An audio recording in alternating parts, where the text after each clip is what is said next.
Hi, it's Dr. Doug Curtis. And you see Curtis from Dyslexic and Unstoppable. Our mission is to help dyslexics rediscover their inner power. That's right. And this is the next in our video series, 14 Ways to Raise Your Dyslexic Child's Self-Esteem. This is about one of our main themes of Dyslexic and Unstoppable, right? It's the power of words. Right. So what do we mean by the power of words, right? Right. Well, every word we say and the way it's said, the intonation, the verbal, the non-verbal, all these things, right, is we don't realize, and we've been there. We're not saying you're doing this and we don't, because we were at a stressed out point. So we were talking with experience, from experience and with experience and all these things, because we've been there. So you're stressed out, all you see is problem. So you focus on that, right? And then you think, your child's you see your child thinking like, oh my God, I'm just a problem, right? So if we can, step back and think a little bit and say, okay, how can I talk about dyslexia? First of all, people see the word dyslexia as if it's this horrible right.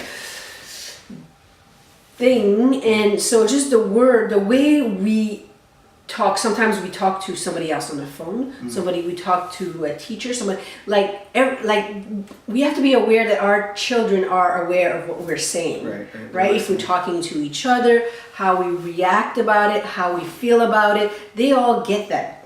So we need to find a way to approach it, because how we feel about things is a lot of times how our kids are going to feel about things, because they don't know any other way, right? They learn from what they see. So if we can look at this dyslexia as not maybe yes, a challenge, but at the same time it's just something that you have to work on, and not like, okay, this is it, you're gonna struggle with that for the rest of your life and that's it, there's nothing you can do. Then that's how it's going to be, Exactly. So we have to talk differently and approach it differently. Right. And I think a lot of it is, when you can, take a step back and try to collect your own thoughts before you say something, so you don't say something you regret. But we all do it, right? Every parent's done it, right? You've gotten frustrated, maybe you had a bad day at work, whatever, and you've said something to your child like, why did you do that, or that wasn't very smart, or something like that, and don't you get it, right? I remember the spelling words, right? Because you can do the spelling words over and over and over, and you're freaking out because you're stressed out and you got fear because you're like, oh my gosh, my kid is gonna fail, so that projects into, why are you getting this, right? Exactly. So just that is like, whoa, right?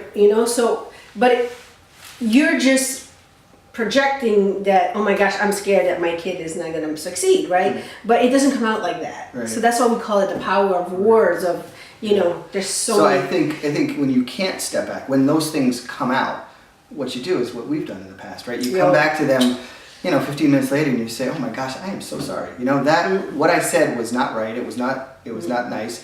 And, I shouldn't have said it, and let them know. And a lot of times that kind of diffuses the situation. A lot of times they know like patterns of things that happened in my life, or a place that I was or something. They were like, because I'm stressed out, and they're like, were you at this certain place? And they're like, yeah, because they can feel, right? So, but what we do, we talk about it all the time. If I make a mistake or I see something, I always go back and correct it, because I don't want it to be left like that. Right.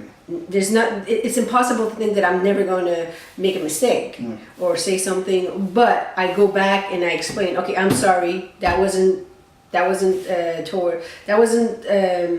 frustrated, it was this part, it wasn't you, I shouldn't have said that, I'm sorry. Right, exactly. And, or the way you look at something and the way you talk about dyslexia also has a major impact on how your child will look at it. Right, exactly. Because our son, you always thought of dyslexia, that's associated with brilliance, right? Because that's what we showed him, dyslexia associated with brilliance. So he actually wanted to be dyslexic. So when he found out he was happy, So let us know what you think about the power of words. How are you going to use words to empower your child and help them out? Leave us a comment below, and visit us at Dyslexic and Unstoppable.